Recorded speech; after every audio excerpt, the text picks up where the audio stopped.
Welcome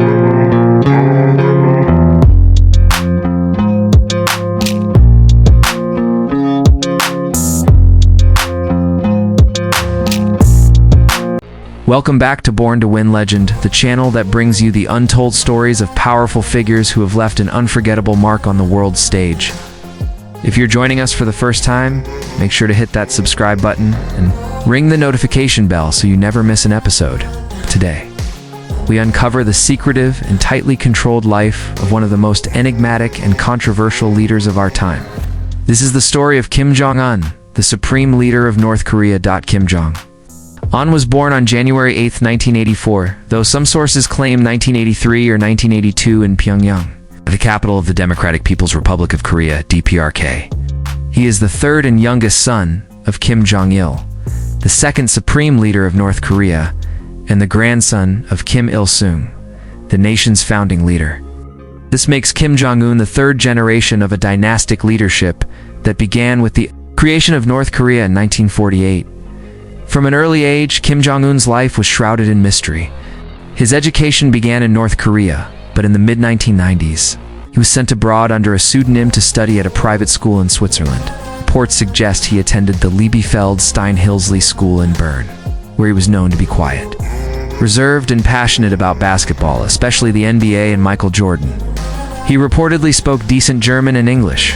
While he wasn't an outstanding student academically, his fascination with military strategy and sports stood out.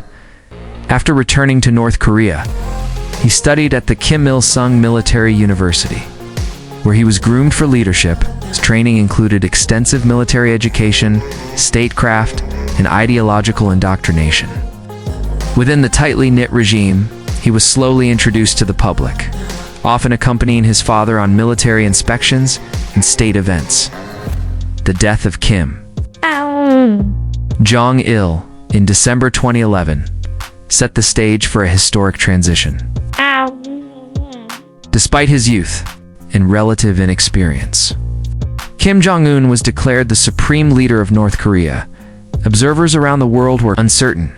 Could someone so young command one of the most secretive and militarized nations on Earth? From the beginning of his rule, Kim Jong Un set out to establish his authority. He took bold steps to consolidate power, including purging high-ranking officials, some of whom were family members. One of the most notable was the execution of his uncle, Jang Song-thaek, in 2013, who was once considered the second most powerful man in the country. This ruthless act sent a clear message. The new leader was in full control. Kim Jong Un then turned his focus to strengthening North Korea's nuclear and missile programs. Under his leadership, North Korea conducted numerous nuclear tests and launched long-range ballistic missiles, some capable of reaching the continental United States. These actions triggered global condemnation and a series of harsh international sanctions. Despite the growing pressure, Kim used these moments to fortify his domestic support. The nuclear advancements were framed as essential for national defense, securing the country's sovereignty against perceived Western aggression. Propaganda showcased Kim as a fearless leader standing against global powers. Then came a historic twist. In 2018, Kim Jong Un embarked on a series of diplomatic overtures that stunned the world. He met with South Korean President Moon Jae-in multiple times, initiating talks of peace and denuclearization. Later that year, he became the first North Korean leader to meet with a sitting U.S. president. His summit with Donald Trump in Singapore was a global spectacle, though the talks ultimately stalled and failed to yield lasting agreements. These summits reshaped Kim's image on the international stage. He was no longer just a reclusive dictator. He became a key player in global diplomacy. His ability to engage world leaders while maintaining his authoritarian grip at home displayed a strategic duality. Domestically, Kim Jong Un introduced limited economic reforms, opening up special economic zones and encouraging modest private enterprise under strict state oversight. He also focused on modernizing the capital, Pyongyang, with new housing, amusement parks, cultural centers, aimed at projecting an image of a thriving and progressive North Korea. However, the country's economic progress has been hampered by sanctions, mismanagement, and the COVID-19 pandemic.